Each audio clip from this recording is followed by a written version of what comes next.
vocês da Lusofonia. Estamos de volta, esperamos de forma mais intensa, principalmente pelos projetos que é importante serem executados, né? Acho que essa conversa sempre possa estabelecer boas parcerias. E hoje tem um tema que é importante até para eu ser esclarecido, que fala da questão afegã, né? Grava, estou a ouvir. Já está gravando. E nós vamos, foi sugerido falar da questão do Afeganistão e depois a gente fala alguma coisa da lusofonia para saber da relevância, né? Que o que pode ser comparado, o que não pode ser comparado, mas que tem o que pode ser útil a nós e o que deve ser rejeitado. E comigo está o Max Brito e o Samuel presente, né? O Max, que é português, está na Alemanha, e o Samuel está em Angola. E então que vocês comecem aí dando a lição sobre a questão do Afeganistão. Né?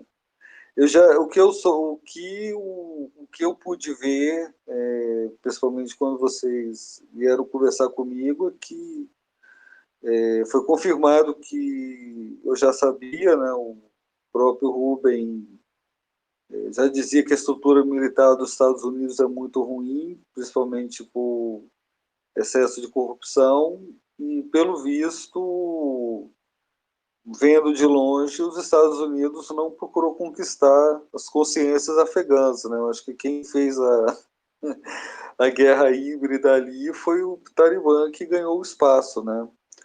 E como diz o próprio comandante Farinaz, o Afeganistão corresponde mais aos valores afegãos. E só para terminar, a impressão que eu tenho é que a impressão que eu tenho do Talibã é que é uma mistura meio de milícia e com partido político. Né? Milícia porque você seria uma entidade que cuida da segurança pública, né? Principalmente contra roubo, e, e é uma milícia e é um partido político que me lembra os movimentos de libertação nacional da África, porque tem principalmente com esse caráter paramilitar, né? Não sei se o Samuel concorda que se o Talibã lembra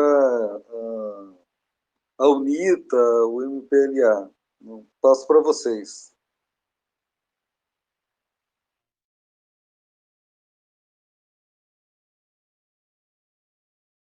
Bem, se eu puder então falar, eu acho que o mais curioso acerca do que se passou no Afeganistão foi assistirmos como é que os talibãs, não é verdade, deixaram de ter aquele papel que víamos há 20 anos atrás apenas como repressores, apenas como agressores, e começaram a colocar-se mais como apoiantes, como defensores do povo talibã. Ok, eles têm as coisas que são negativas, não é verdade? Portanto, casam-se com crianças de 12 anos, fazem todo o tipo de remoção de direitos das mulheres e tudo mais que uma pessoa já conhece. Só que desta vez a novidade é que começaram a falar e a demonstrar ao povo afegão que eles eram um mal menor em comparação à estrutura americana. Portanto, uma das coisas que os americanos fizeram foi tentar institucionalizar em passo muito acelerado a cultura deles, portanto, colocar mulheres imediatamente nas escolas, trazer todo o tipo de reivindicações LGBT, tal como acontece na América dentro do Afeganistão. Tentaram, inclusive, mudar a gastronomia afegã para começarem a consumir soja, e tudo isso foram choques muito fortes. Ou seja, se por um lado houve esse choque civilizacional, de coisas que vemos numa sociedade ocidental, mas que não estaríamos a ver naquela sociedade, depois também há outra coisa que faltou, que foi o desenvolvimento do comércio. Ou seja, não existiu uma forma de transformar o Afeganistão num país mais rico. Transformaram, aumentaram o PIB, aumentaram a população, é verdade, não se pode negar, mas em 20 anos não conseguiram elevar o Afeganistão longe o suficiente para não achar aquilo que os talibãs ofereciam como sendo atraente e como sendo um retrocesso gigante. Portanto, esse patamar não foi alcançado. Outra coisa que eu gostava de salientar é que os talibãs foram brilhantes nesta proximidade à população. Uma das coisas que as pessoas não se apercebem é que os talibãs, imediatamente após a conquista de Cabul, instalaram imediatamente uma rede de emergências, uma rede de polícia, uma rede de controle da ordem, através do WhatsApp. Ou seja, ao invés de estarem à espera de colocar um instrumento muito mais formal e muito mais difícil, não. Ofereceram números de WhatsApp, porque toda a gente no Afeganistão tem WhatsApp, pelo que parece, e desta maneira conseguiram mostrar que eles são capazes de governar e que estão a ajudar as pessoas a restabelecer a ordem. Portanto, isto naturalmente gera aquela situação em que o povo vai ter que escolher um lado entre um governo que não consegue defender o Afeganistão e um governo que parece que é impossível tirar, e escolheram o último, né, que é os talibãs. É claro que tudo isto foi como é que eu ia dizer, uma das piores situações possíveis deste ano, porque foi tudo feito muito em cima do joelho e muito mal previsto. Portanto, a situação das pessoas a fugirem dos aeroportos, a tentarem escapar do Afeganistão, as pessoas que sem dúvida vão morrer e serem torturadas, porque são capturadas pelos talibãs, tudo isso ficou por, coisa, por esclarecer. Outra situação que eu gostava de realçar é que os talibãs agora também estão muito melhores em relações públicas. Ou seja, aquilo que eles sabem usar o Twitter, sabem usar um Facebook, sabem estrategicamente mostrar uma imagem de que eles são bons e dóceis para os estrangeiros, que não querem fazer mal aos estrangeiros e que estão a fazer coisas tão inocentes como celebrar, brincar num parque de diversões. E tudo isso ajuda a confundir o Ocidente e a julgar que os talibãs até fazem coisas boas. Porque para quem vê as notícias, ainda hoje chegaram ao ridículo dizer que se preocupavam com os direitos das mulheres, desde que sigam a lei da Sharia, em que vão tratar bem os estrangeiros, mas desde que sigam as leis deles. Portanto, eles até inclusive disseram que se iam preocupar com as alterações climatéricas ou climáticas. Portanto, eles já sabem falar a conversa do Ocidente, já sabem atirar areia para os olhos e já sabem esconder o lado mais bárbaro, que é aquele lado do Talibã que destruía tudo o que era estátuas de religiões opostas, que é aquela religião que oprime a mulher para ficar em casa, para não ir à escola depois dos 12 anos, para ser obrigada a casar com uma pessoa que não queira. Portanto, eles escondem tudo isso, uma operação de charme, tal como vimos na Arábia Saudita, para que o mundo ocidental de repente assuma que os talibãs até conseguem ser um governo decente. E pronto, era isso que eu tinha para dizer. Sam? Yeah. Yeah. Vou só acabar de explicar os movimentos de libertação e se os talibãs a religião. Claro, a FNL é mais até poder fazer lado dos talibãs pelo lado da serviço popular, né? E, e fizeram um levante quase étnico, né? Mas depois da ação dos ex, eles passaram também por mais convencional, que você tinha células de guerrilheiros, né, treinados por uma da com Vietnã, né? Porque muitos desses na televisão são, na verdade, também étnicas que se juntam por algum tipo de arranjo político. Nem a UNITA, nem o MPLA têm esse lado. Até porque se você tem Angola, você tinha mais com o governo, você tem angolanos. A- a-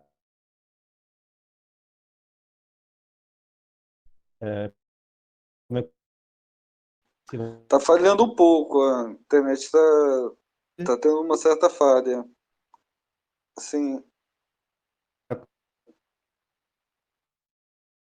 estava a dizer, o problema o governo dos Estados Unidos viu que iam fazer um governo, né? Então, não é melhor reiniciar? yeah, tá bom. Outras coisas. Então, vamos esperar Fábio, o. podes prosseguir. Oi, pode falar. pena que a ligação do Sam esteja assim, mas eu creio que aquilo que o Sam estava também a explicar-nos Pode é falar. que aquilo que o Sam nos estava a explicar é que isto é um bocado inicial, ou seja, eles tentam apaziguar o Ocidente e apenas irão fazer e apenas irão mostrar a sua verdadeira face depois de consolidarem o seu poder. Ou seja, eles neste momento já começaram a tirar as armas da população civil para começar a retirar a capacidade de se defenderem e de repulsarem, expulsarem de lá os talibã. Creio que apenas uma província ficou por conquistar, portanto, uma província fortemente armada que ainda serve de resistência ao governo talibã. E agora a parte mais interessante será ver qual é que será o reconhecimento internacional. Portanto, será que o resto do Ocidente, das Nações Unidas, vão reconhecer os talibã como sendo um governo legítimo? Que, como quem diz, encarado como o legítimo governante de todo o povo afegão. Eu acho pena que isso aconteça, porque numa situação normal seriam sujeitos a sanções, não é verdade? Seriam sujeitos a capacidade de reduzir o crescimento deles. No entanto, nota-se que a China, por exemplo, já o reconhece como governadores legítimos e que os próprios Estados Unidos e outros países do Ocidente estão dispostos a reconhecer os talibãs como governadores legítimos do país. Portanto, eu acho que estamos a caminhar para uma situação de, eu não diria ditadura, eu diria mais uma situação de governo autoritário que apenas vai manter perto de 20 milhões de pessoas em cativeiro durante as próximas décadas. Creio que agora o Sam já aqui está de volta. Sam? Ok, sim. Consegue me ouvir agora? Ah, muito melhor. Ok. Perfeitamente. Sim, como eu estava dizendo, para os americanos e os ocidentais, o Afeganistão era tipo. Eles tentaram criar o Estado perfeito, né? Segundo a óptica deles, né?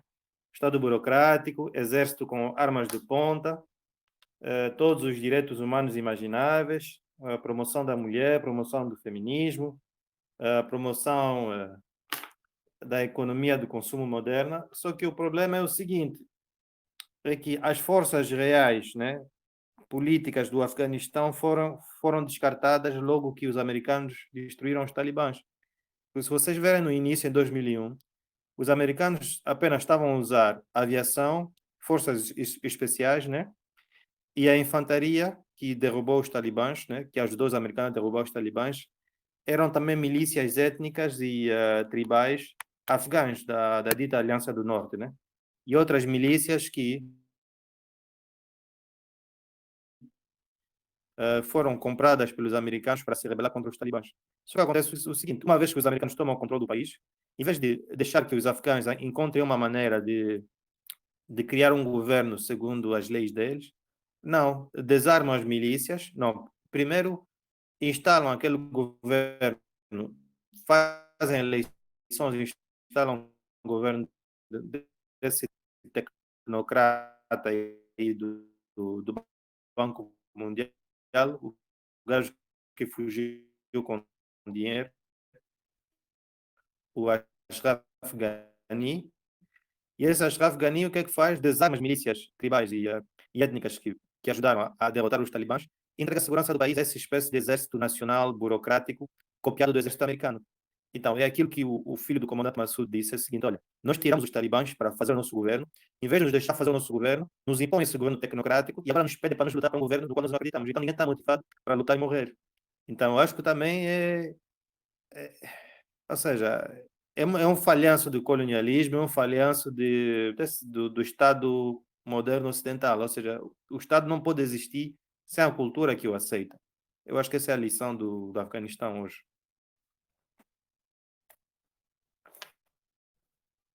Estou aqui morrendo de rir por conta de algumas surpresas que vocês me contaram. Realmente o Estado, realmente os Estados Unidos falhou em querer impor uma cultura LGBT, uma cultura de emancipação feminina, de não conhecer intimamente a cultura. Pelo menos eu achava que os Estados Unidos pelo menos conheciam o íntimo de cada país, né? Mas pelo visto as falhas são enormes, né? Porque eu acredito, embora exista, eu vou ter que voltar um pouco antes.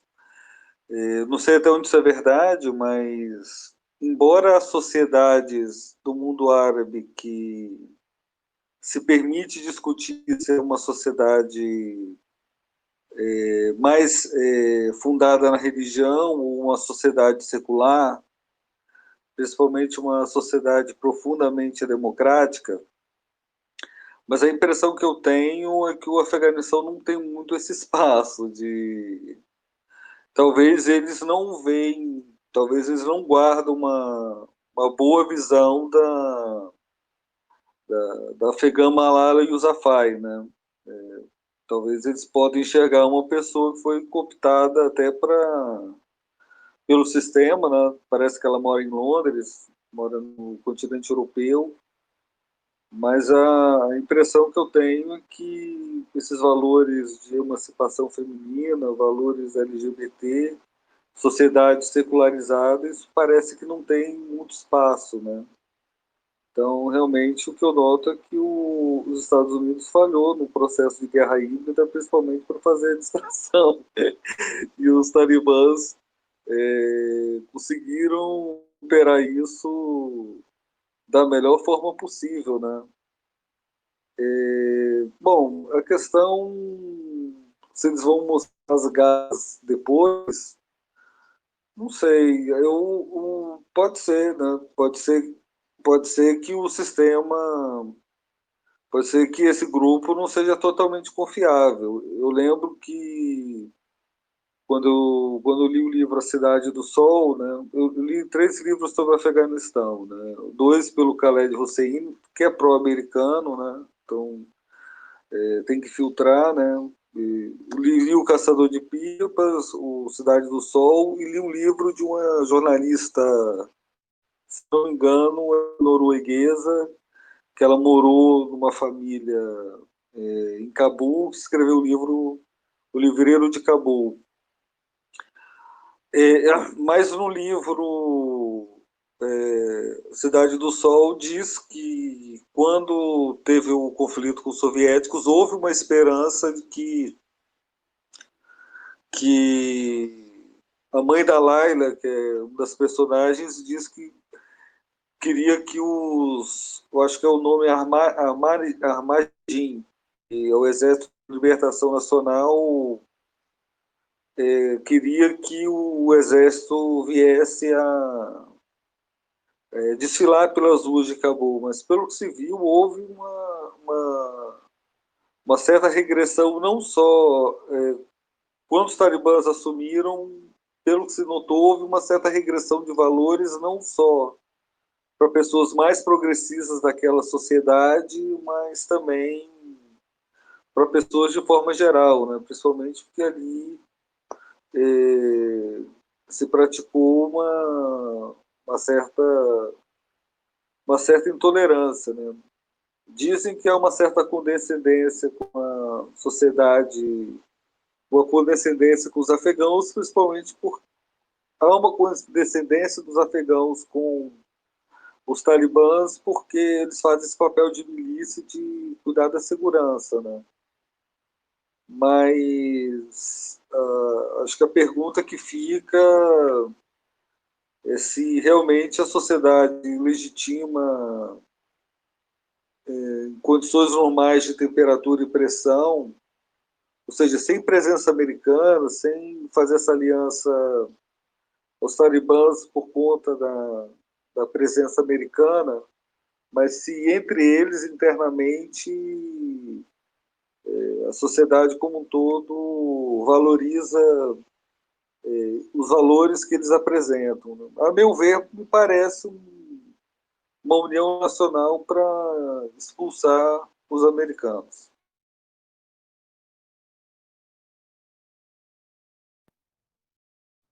Eu acho até que o problema não é muito ideológico, também o problema é prático. Porque veja como é que funciona, né? você tem dois modelos. Tem um exército nacional, em que você recruta alguém, sei lá, no extremo sul do Afeganistão, você o estaciona no extremo norte. Ele chega lá, está sozinho com pessoas que ele não conhece e não sabe se a família dele está segura ou não. E os talibãs podem ir qualquer dia à noite e matam o pai dele, matam o primo dele. Como é que ele vai estar motivado para lutar? A solução, talvez, o erro que os americanos fizeram, foram de destruir as milícias, né, e anti-talibãs. Mas também isso, o que é que os americanos fizeram isso? Porque também não ia ficar bom da fita invadirem o Afeganistão e depois o Afeganistão cair numa guerra civil e étnica, em que você tem os massacres, mas em outro sentido. Mas no fim você não pode impedir. Eu acho que é o único modo de lutar que funciona lá. E o grupo que tem esse modo de lutar é o grupo que vai formar o governo. Nesse momento é o Talibã. Porque eu acho que a questão não é serem progressistas ou menos progressistas, no fundo é o país deles, não? Uhum, corretamente.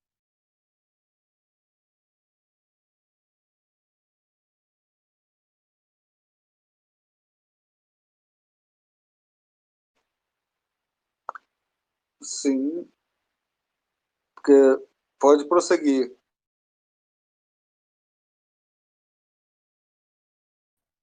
Sim, sim, estou de volta. Tive só um problema de internet, caiu, mas voltei.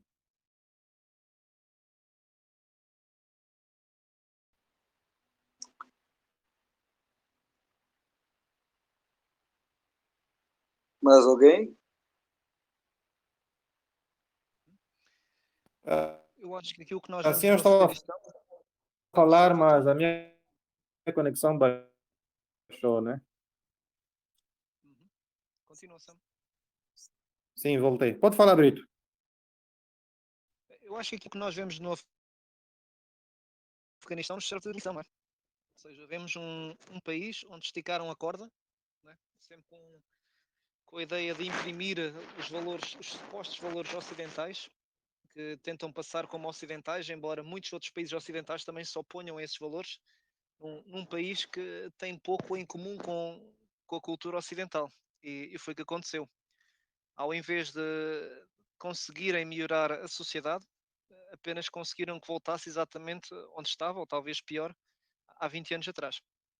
Portanto, de volta aos nossos países, e pronto, o progressismo realmente é uma daquelas, eu diria que é mais um sintoma do que propriamente uma causa, tal como o Sam também indica, e creio que é também um daqueles sinais em que nós vemos uma determinada facção da população completamente determinada em implementar uma agenda progressista, seja a qualquer custo, e eliminar qualquer crítica, qualquer oposição a essa agenda progressista. Portanto, mesmo pessoas que anteriormente estivessem no mesmo lado político, fosse quem fossem, se criticarem essas escolhas progressistas, seja todas essas práticas identitárias que têm hoje em dia, ou seja, mesmo a forçar as pessoas a tomarem uma vacina contra a sua vontade, essas agendas têm que ser implementadas a qualquer custo. E o que ensina é que quando tentam fazer isso a qualquer custo, então o custo por vezes também é bem alto. E neste caso eu acho que é um exemplo, porque aquilo que nós vimos no Afeganistão também já se começa a replicar, pelo menos na Europa.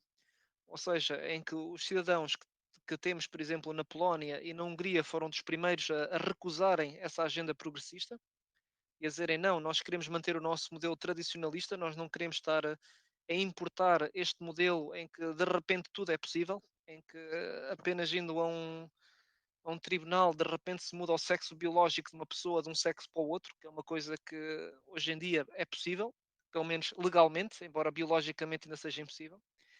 Nós não aceitamos esse tipo de coisas tão rápidas e queremos levar o nosso próprio tempo. E são vistos como inimigos dentro da própria Europa.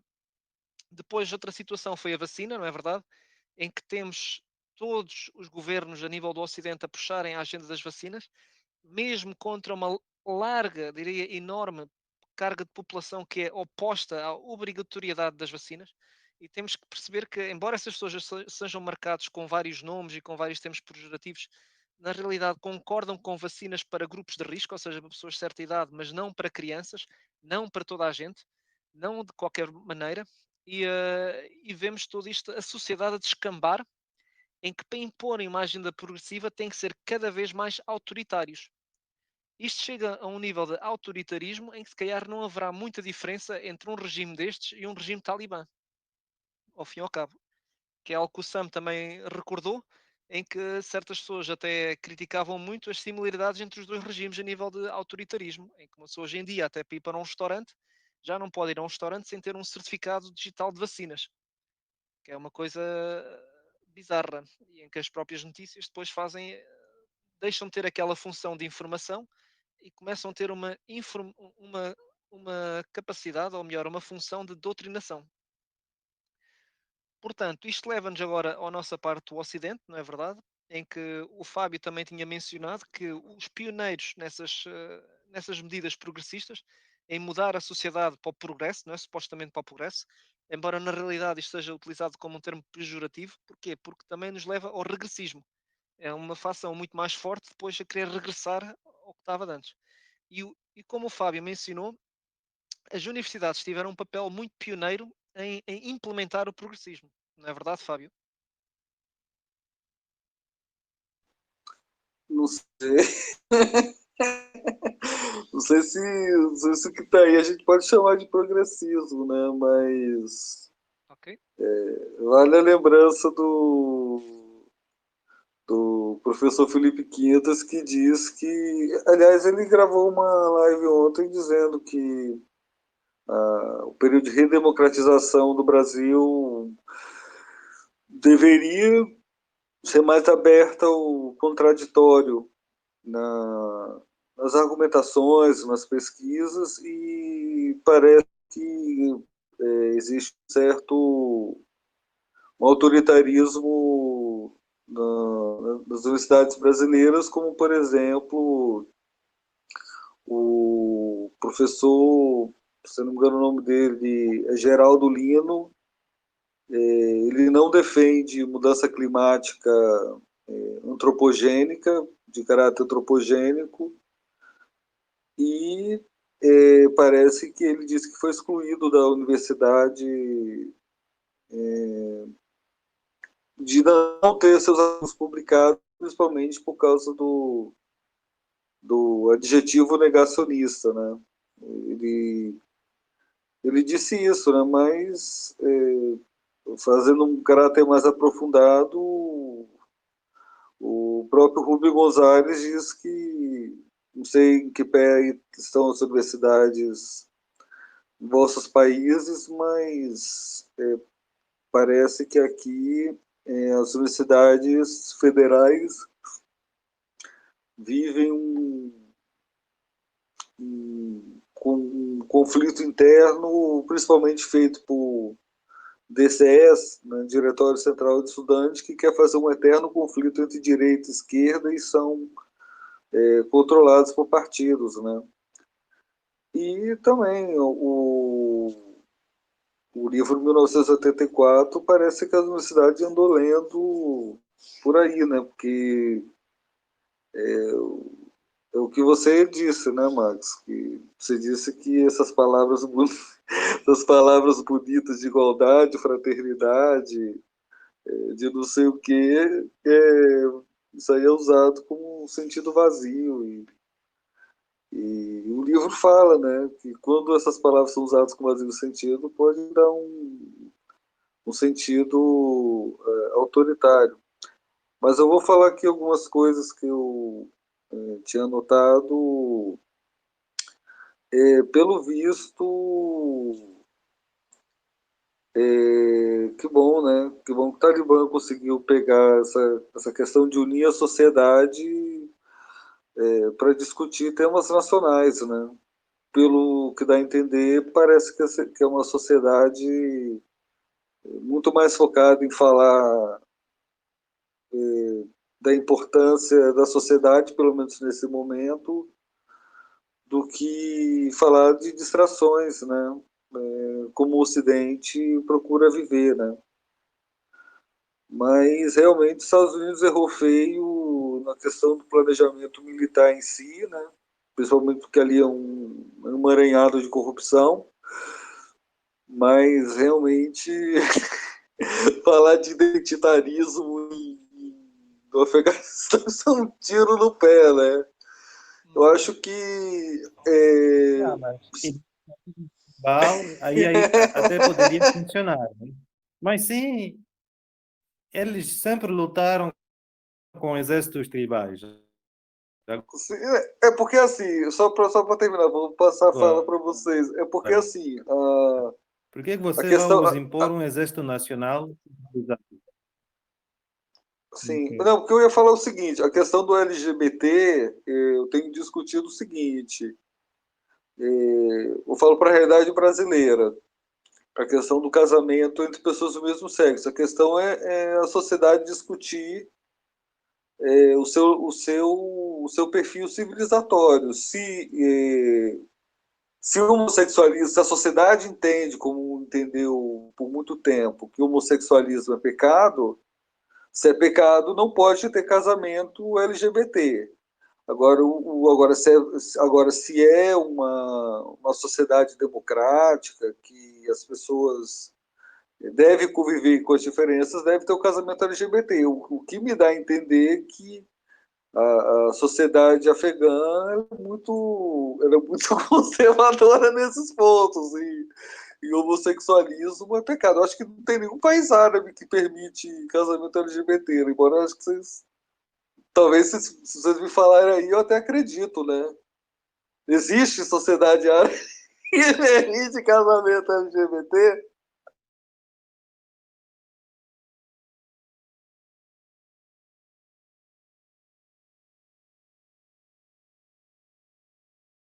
Fábio, estás aí? A ligação parece que caiu. Eu tô presente. Acho que tens toda a razão. Acho que foi um completo tiro no pé. E ainda para mais, o mais ridículo é que focaram boa parte dos recursos só nessa agenda. Ou seja, em vez de se focarem, por exemplo, em organizar o país, em darem algum escape comercial, alguma solução para o desemprego, para a pobreza generalizada, focaram-se mais nesse tipo de ações. Um bom exemplo, se calhar, seria na Coreia, após a guerra entre a Coreia do Norte e a Coreia do Sul. Para quem não saiba, o modelo económico da Coreia do Sul foi inspirado no modelo económico do Afeganistão. Ou seja, a Coreia do Sul copiou o governo do Afeganistão na altura para poder sair das consequências de guerra. Portanto, a destruição de guerra e da ocupação japonesa e depois da guerra comunista que tiveram. E hoje em dia a Coreia do Sul é aquilo que é e o Afeganistão é como é. Ou seja, as pessoas olham para o Afeganistão hoje em dia e pensam que é uma sociedade retrógrada que ainda está a viver no tempo medieval, mas nem há 50 anos atrás era uma sociedade bastante moderna. 50, quem diz 50 diz 60 talvez. Ou seja, foram alterações políticas feitas a partir da década de 30 e de 40 que colocaram o Afeganistão no caminho para ser uma sociedade muito mais moderna, portanto, muito mais semelhante, digamos, a uma sociedade como a indiana, por exemplo. E, e depois viu-se um retrocesso por vários motivos. Primeiro, porque a sociedade chegou a um ponto de civilização já bastante elevado, em que a geração académica começou então a optar por governações mais socialistas comunistas, que depois levou à entrada da URSS dentro do Afeganistão, para conseguirem manter o regime comunista. E depois veio então os únicos que fizeram a oposição, foram os Mujahideen, né, treinados pela CIA, e a partir daí já sabe como é que o Afeganistão começou a regredir, a regredir, a regredir, a regredir, até ao estado tribal que se encontra hoje em dia. Portanto, eu acho que é triste, porque as pessoas pensam que o Afeganistão sempre foi assim, não foi? E acham que tem que ficar assim. Eu discordo disso. Eu acho que ainda há hipótese, mas aquilo que mais irrita é ver que os talibãs também vieram a público a dizer que vão procurar um outro modelo de negócio que não seja as papoilas da droga. Portanto, provavelmente os talibãs estão novamente a dar o discurso que devia ter sido dado, não é verdade? A dar esperança às pessoas, e que os americanos não conseguiram dar. Não é que eu queira colocar a culpa toda nos americanos, mas isto era um bocado óbvio e não o fizeram. Portanto, isso era da minha parte.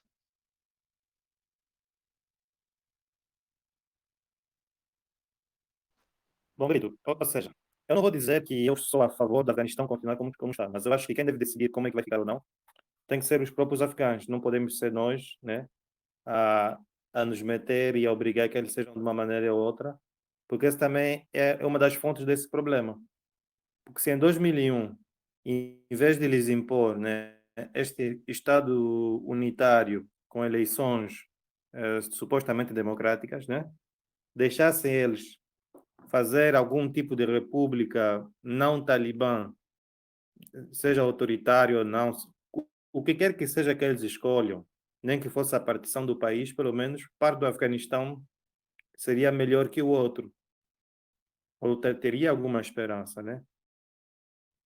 Mas no fundo, epá, acho que a lição é que o país, se quer melhorar, as forças de mudança têm que ser internas. Se são externas, logo que desaparecerem, o regime, né, normalmente desaba. Pode ser um desabar rápido, como que aconteceu em Cabul, ou pode ser um desabar lento, como acontece nesses países que vão em crises, que levam décadas, né, como o Congo, por exemplo.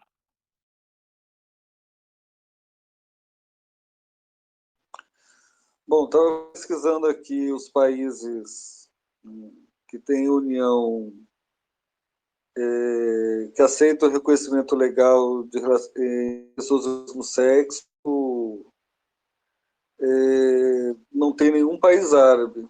Não tem nenhum país árabe. E na África, se não me engano, só a África do Sul que reconhece. Deixa eu ver se tem outro país africano. Não, só a África do Sul. Nem Angola reconhece. Provavelmente a sociedade angolana é mais conservadora no bom sentido, né? Aí, aí o Sarão pode explicar melhor. Falando nisso, por acaso, uns meses atrás, teve aqui um debate sobre isso, porque mudaram o código penal do código colonial para um outro, e no código colonial era punido a agressão sexual ou seja, diziam que o código colonial proibia o homossexualismo e o novo código vai entre o agnóstico ou a prova. E na mesma senda também estão a falar em adicionar no Código Penal, né, o casamento homossexual. Mas acontece que é aquilo que o Brito estava a dizer, né? Querem nos focar nesse assunto e como é que querem nos focar nesse assunto? Não porque seja uma demanda popular, né, mas por via do judiciário. Ou seja, é democracia, a etiqueta da lata diz democracia, mas dentro dessa democracia você tem um sistema em que o judiciário decide coisas contra a vontade das pessoas ou não, e as pessoas só têm o direito de seguir. O mesmo acontece com o Brasil. O presidente talvez não queria vacina, ou talvez não queria lockdown, mas o tribunal decide que tem que ter vacina, tem que ter lockdown, porque é um direito humano e o tribunal agora é defensor dos direitos humanos. Então, eu acho que esse é um dos problemas que nós temos agora nesse mundo moderno, e talvez por isso que o Afeganistão se rebelou contra isso. É que, olha, se é um governo supostamente democrático que os americanos nos trouxeram, mas é um governo arbitrário porque os juízes podem decidir o que quiserem, que tal nós também sermos arbitrários porque vamos decidir com as balas?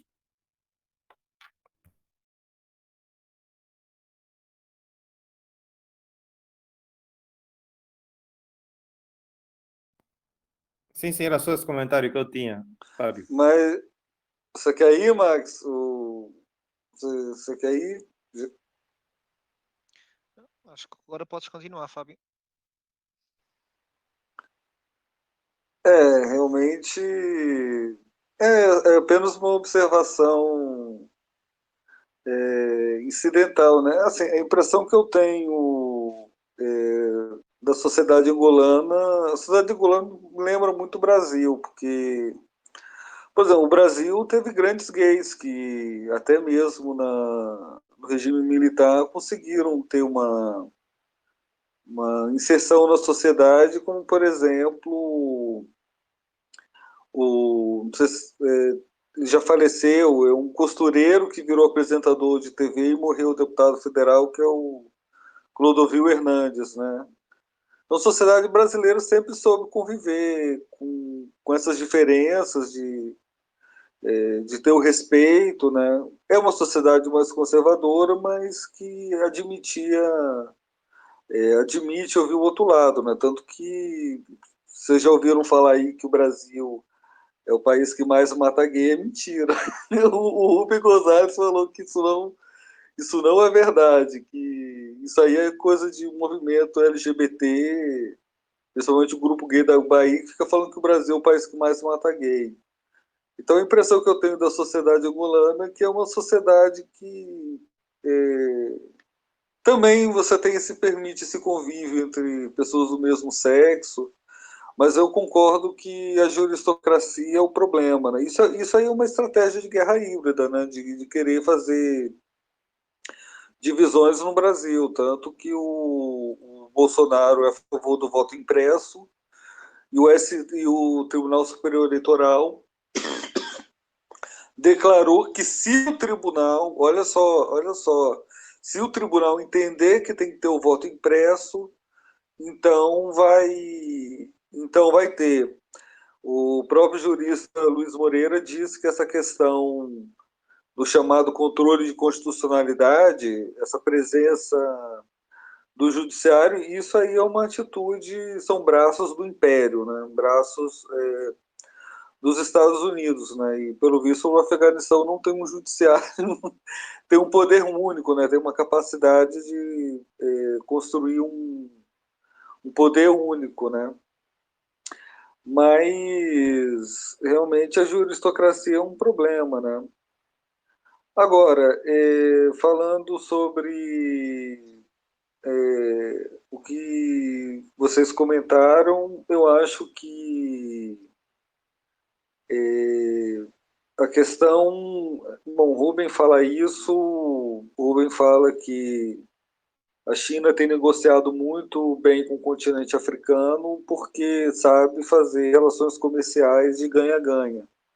Enquanto, no caso dos Estados Unidos, existe uma elite sionista que não tem interesse em desenvolver comercialmente, se aliar a uma tribo, um grupo político contra o outro e simplesmente não promover o desenvolvimento econômico, mas eles erraram a mão nessa questão do LGBT, essa questão de emancipação da mulher numa sociedade que, pelo visto, não é muito aberta a... É uma sociedade fundada na religião e com valores mais conservadores, né? Então é isso que eu tenho a dizer. Fábio, eu acho que eles estão mais para, digamos, dar aulas de voo sem paraquedas a pessoas LGBT. Está a ser muito generoso. Mas não é verdade, sabe, que a sociedade angolana é mais aberta essa questão de gay, de lésbica, ou não?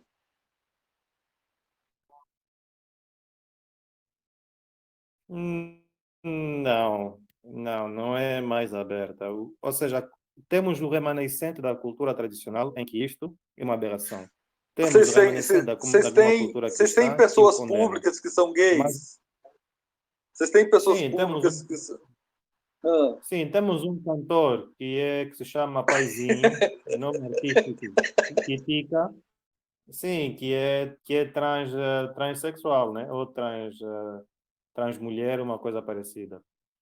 Mas o que acontece? Ele só consegue ser isto porque ele tinha o patrocínio do filho do presidente do ex-presidente da República, quando ainda era não, presidente. mas que eu falo assim, Então, tipo, pessoas como Clodovil Hernandes, que não, ele é o único. Ele é o único nessa único. situação. Mas o que É, acontece? Não, deixa-me só acabar, porque eu vou para te explicar melhor, né? Ou seja, ele é o único que era assim, digamos, que é ainda relevante e famoso, porque ele tinha um patrocinador milionário que patrocinou isso tudo, aí é a identitário, não operação. conta. Diga? Esse aí é identitário, não conta. Que eu falo que tipo Você ouviu orgânico, falar pessoas no... singulares. É, Não, o não tem. Clodo... O que você tem Não aqui. tem. Não, o que você tem aqui é o seguinte: é que ninguém se mete na vida de ninguém e todo mundo faz o que bem entender.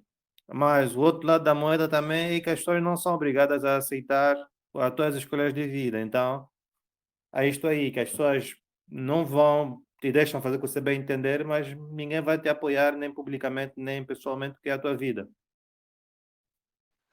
É, porque tem um texto que está sendo difundido que o Brasil sempre soube conviver com pessoas diferentes. O Clodovil mesmo era um costureiro que virou apresentador de TV, mas respeitava os valores da família. Assim como teve pessoas negras, pessoas gordas, mas que conseguia Mas, se inserir na sociedade, mas não Fábio, praticava esse é o identitarismo. problema. Esse é o problema que o Brito estava a dizer, né? Por exemplo, de que me importa saber o que o senhor é, ou nem preciso ver a foto do senhor para saber se é gordo ou magro. O importante é ele está a fazer alguma coisa positiva na vida dele, ou Exatamente, para aliás, na exatamente. vida dele também não é um problema, mas na sociedade. Por exemplo, se a pessoa é um grande costureiro e está a fazer um trabalho de sucesso, não me importa saber o que é que ele faz na vida dele pessoal. Na mesma para um músico, se ele está a cantar bem, está a fazer sucesso dele, não deveria importar para mim. Há coisas mais importantes. Esses assuntos só servem para criar divisões na sociedade. O identitarismo é um problema mesmo. E realmente o identitarismo ele visa criar distrações, né? Acho que é importante as pessoas passarem a ter uma consciência política maior, né? É importante sempre falar da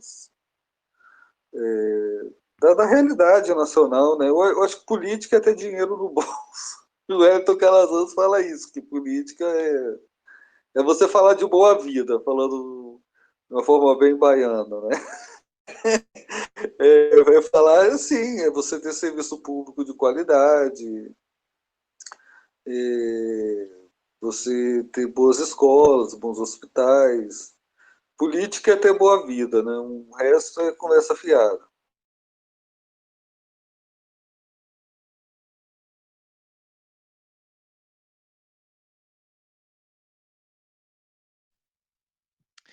Outra grande questão também é saber o que é que realmente acontece por trás disso. Será que são coisas que o povo realmente quer ver acontecer?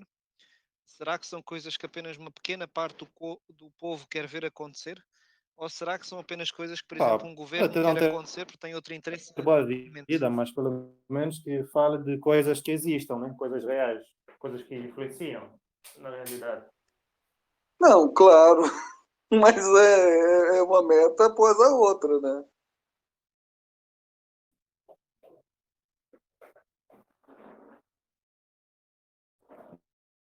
Exato, porque ser gordo, ser alto, ser magro são coisas normais da vida da pessoa. Não vamos criar comunidades que não existem. Ou seja, tá, você criar um problema que não existe, depois você quer vender a solução. Eu acho que esta aqui é a receita por trás desses identitarismos, né? Porque quando você convida as pessoas para um campo de batalha que predeterminou o campo de batalha, pode colocar as armadilhas aí como você quiser. Nesse caso, armadilhas retóricas e mentais, para você distrair as pessoas, levar às conclusões que você queira. Aí eu pergunto, o próprio Wellington Calazans disse que na Suécia, que a esquerda identitária brasileira gosta de idolatrar, ele diz que ninguém fica discutindo identitarismo na Suécia, ele que mora na Suécia. O Wellington Calazans disse que o que se discute da... Perdão. O que se discute na Suécia é dividir o lucro com as máquinas, é emprego, é renda, é boa vida. Falando de uma forma baiana. Eu pergunto se na Alemanha e em Portugal também segue a mesma toada, que falando de uma forma bem baiana é tratar de ter boa vida. Hein, Max? Essa eu vou ter que te perguntar. Podes repetir a pergunta, Fábio? Se em Portugal e na Alemanha as pessoas, assim como nos países nórdicos, estão preocupadas na discussão política a tratar de ter boa vida, falando uma gíria bem baiana. Emprego, bons hospitais, bons transportes, boa educação. Eu diria que a conversa é em todo lado, não é? Que a maior parte dos partidos políticos, o que é que prometem? Mais dinheiro, não é? Mais emprego, mais qualquer coisa. Realmente, poucas vezes um partido promete mais impostos, mais dificuldades, mais despedimentos. Portanto, não só querem prometer coisas boas. Eu diria que a diferença é que na Alemanha as pessoas exigem aos políticos aquilo que prometem e em Portugal as pessoas esquecem aquilo que os políticos prometem. E eu dou o caso, por exemplo, em Coimbra, de onde eu sou, Mas na só prefeitura. uma pergunta. O Hector Calazans disse que na Suécia é partido que fica falando com essa conversa aí de pagar menos imposto, isso não ganha, isso aí não ganha eleição, porque as pessoas querem pagar imposto para cobrar. Aí eu pergunto se. Então a pergunta que eu faço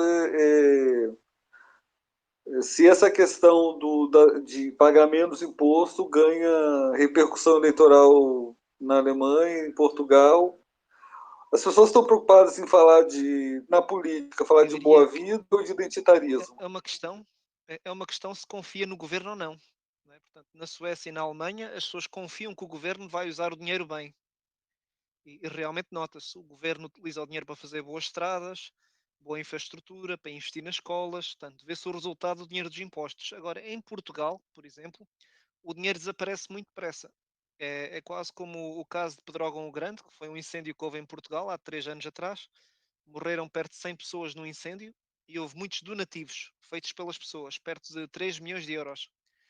Ou seja, ainda antes do dinheiro chegar às pessoas, já um terço desse dinheiro, 1 milhão de euros, já tinha sido gasto por quem estava a organizar as doações, não é?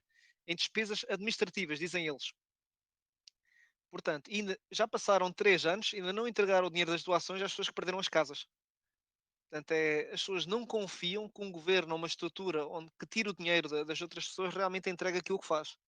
Portanto, quando isso acontece, geralmente a dinâmica é muito diferente, não é? Por exemplo, em Portugal não prometem baixar, como é que dizer, não prometem só aumentar os ordenados, também prometem baixar os impostos, porque sabem que os impostos são mal usados. O dinheiro nunca vai para eles, vai para alguns. E o Portanto, poder do essa é a Chega? situação. E o poder do Chega, como é que está? A Bem, o Chega é repercussão. um partido de protesto, não é? Portanto, o objetivo do Chega é protestar contra o sistema. O Chega que falava isso, né? Que o Chega me lembra muito o ANCAP, né? O anarquicapitalista, né? Que é o que fica com essas Quem dera, mas conversas. nem chega a isso. O Chega é um partido de protesto, ao fim e ao cabo, e eles querem ser falados, não é? Portanto, têm que ter sempre uma opinião contrária àquilo que a maior parte do sistema vá. No entanto, em Portugal, um partido político é visto como um clube de futebol. Há muito essa mistura. Por exemplo, se uma pessoa é de um clube de futebol como o Benfica, não é? Então é sempre do Benfica. Quer o Benfica seja corrupto, quer o Benfica perca, quer o Benfica ganhe. Não importa, uma pessoa segue aquele partido como se fosse a sua cor política. E, infelizmente, em Portugal isso existe. Ou seja, existe uma incapacidade de uma pessoa poder castigar um partido se ele promete muito e não entrega. Ou seja, entregar o seu voto não àquele partido, não àquele partido que é visto como um clube, mas a outro partido que realmente eu veja como mais merecedor. Isso não acontece. As pessoas são muito fiéis ao seu partido, julgam que é uma espécie de clube de futebol em que uns ganham e outros perdem, que até é verdade a um certo ponto, mas há uma falta de educação política acerca do que é um sistema político. Um sistema político não é um clube de futebol. Ou seja, quando um desses partidos como o Chega, que faz tantas promessas e realmente ganha tanto protesto das pessoas, chega ao poder e realmente tem poder de fazer qualquer coisa e se prova que não fez nada, ou que fez muito pouco e que arranja sempre desculpas para justificar que não fez as promessas, então deveria ser castigado. E digo isto tanto para o Chega como qualquer outro partido, mas a diferença se calhar no Chega é que representa um bocado a revolta das pessoas em relação aos partidos do sistema que já estão muito acomodados. Portugal é tão pequenino que os partidos que têm, todos eles se entendem, não se zangam. Ou seja, fazem uma coligação de 3 e 4 partidos, neste momento é o Partido Socialista que está no poder, a oposição, que é o PSD e o CDS, não fazem grande oposição, ao fim e ao cabo, falta-lhes oposição. O povo, hoje em dia, com a internet, percebe que estes partidos não fazem a oposição que deviam estar a fazer. O Chega, como é um partido novo, assim como a Iniciativa Liberal, fazem essa oposição. E isso atrai muita gente. Eu diria que o Iniciativa Liberal é mais um partido urbano, ou seja, focado nas cidades com pessoas que têm um nível académico superior. O Chega é um partido para todos, ou seja, é um partido que teve muita, eu diria, penetração dentro do interior do país e conseguiu tirar votos a todos os espectros políticos. Portanto, o Chega orienta-se como direita, mas depois, se formos a ver os votos, ele foi buscar votos ao Partido Comunista, foi buscar votos, que o Partido Comunista, pronto, é comunista, foi buscar votos ao CDS, que é o Partido Católico Cristão, foi buscar muitos votos ao PSD, que é o antigo Partido Liberal Direita, ou centro-esquerda, como eles gostam, anda assim muito ali no centrão. Foi buscar votos a todas aquelas pessoas que anteriormente também não votavam, porque a mensagem deles é fresca. Portanto, mas, entretanto, o próprio partido também já está assolado de casos muito suspeitos de corrupção e não me parece, na minha opinião, que queira mudar o sistema, apesar de se apresentar como antissistema. Ou seja, ele apresenta-se como um clube de futebol, à mesma. As pessoas votam em nós porque querem mudança, é o que eles dizem, mas depois as mesmas táticas de um clube de futebol, populismo, uh, ser fiel ao partido e não estar realmente a exigir ou ir contra aquilo que o partido faz, mesmo que esteja errado, e não exigir melhor. Portanto, eu acho que ainda estamos muito, muito atrás de uma sociedade moderna no que é dizer à política. Eu acho que nesse sentido o Brasil é muito mais avançado. Talvez, eu não digo que seja melhor ou pior, apenas mais avançado, porque o fato de terem o voto obrigatório fez com que as pessoas no Brasil se informem acerca do seu voto e falem muito mais sobre quem é que vão votar. E que os próprios políticos, como também são mais, tenham que esforçar muito mais para cativar o voto da pessoa. Portanto, nesse sentido, eu acho que o Brasil está melhor do que Portugal, pelo menos da minha perspectiva. Bom, só vou fazer uma. Bom, a impressão que você me passa é que, falando um jeito bem baiano, é que nos países nórdicos como a Alemanha, as pessoas querem falar de boa vida, usar a política para falar de boa vida, mas a impressão que você me passa é que em Portugal não é nenhuma coisa nem outra. Não fala de boa vida porque não confia no governo na aplicação dos impostos, mas também não fala de identitarismo. Em relação ao Brasil, infelizmente, enquanto não surgir uma oposição de verdade, vai ter essa discussão identitária que serve para distração para tratar da entrega do patrimônio nacional.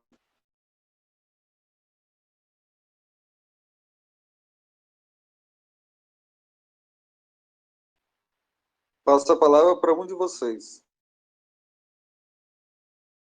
Sam? Sim. Só te queria dar um comentário sobre essa questão dos partidos políticos, né? E o que é que se falam da boa vida. Bom, acho que isso é bom até um ponto, mas também tem um defeito, que é aquilo que o Brito estava a dizer, que chega um momento em que, como só se pode falar de coisas positivas e fazer promessas, você cai também numa caricatura política em que as pessoas prometem tudo ou nada. É o que está a acontecer aqui em Angola, por exemplo. As pessoas, os partidos da oposição fazem protestos contra o elevado custo de vida. Então, resultado, o partido no poder faz promessas que vai baixar o custo da cesta básica, né? Que é os produtos de consumo básico das pessoas. E Pelo que você você diz, acaba falar tendo o de boa ridículo que é vida, um pelo que você diz, falar de boa vida é importante primeiro ter uma confiança em quem propõe, é isso.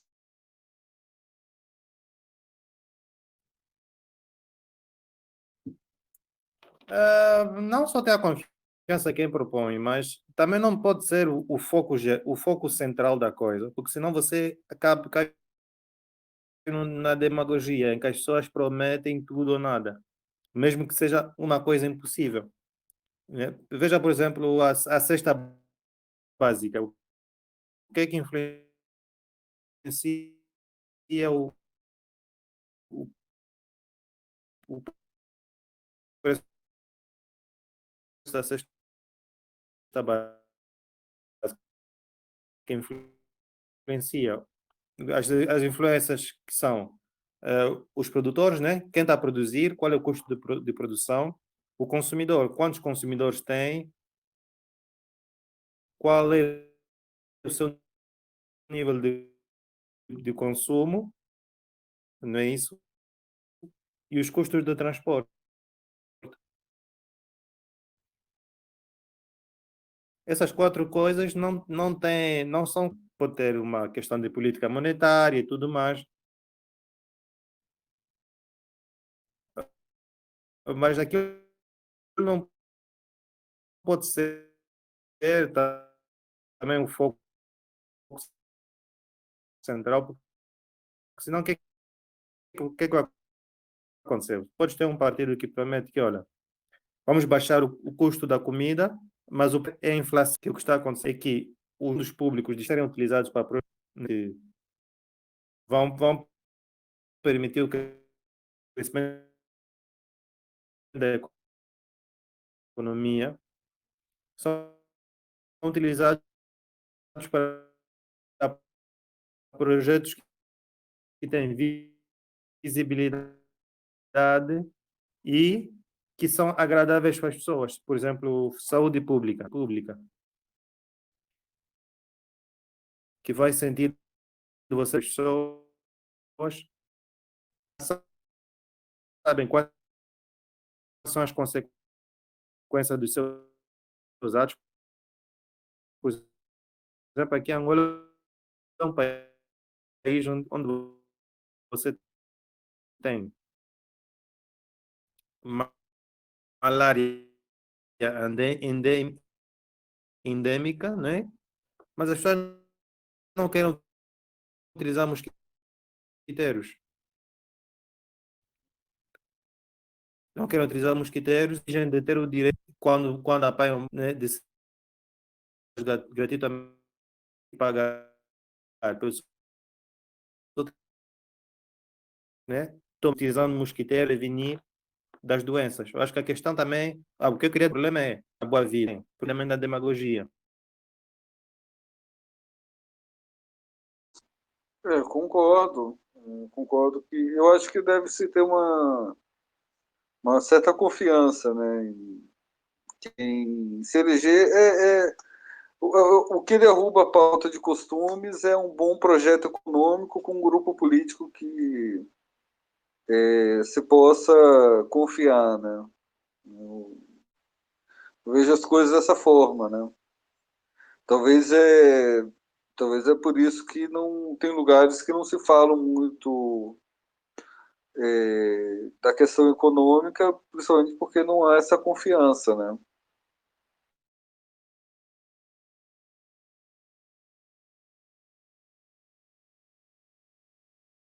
Meus amigos, eu vou ter que me despedir agora de vocês.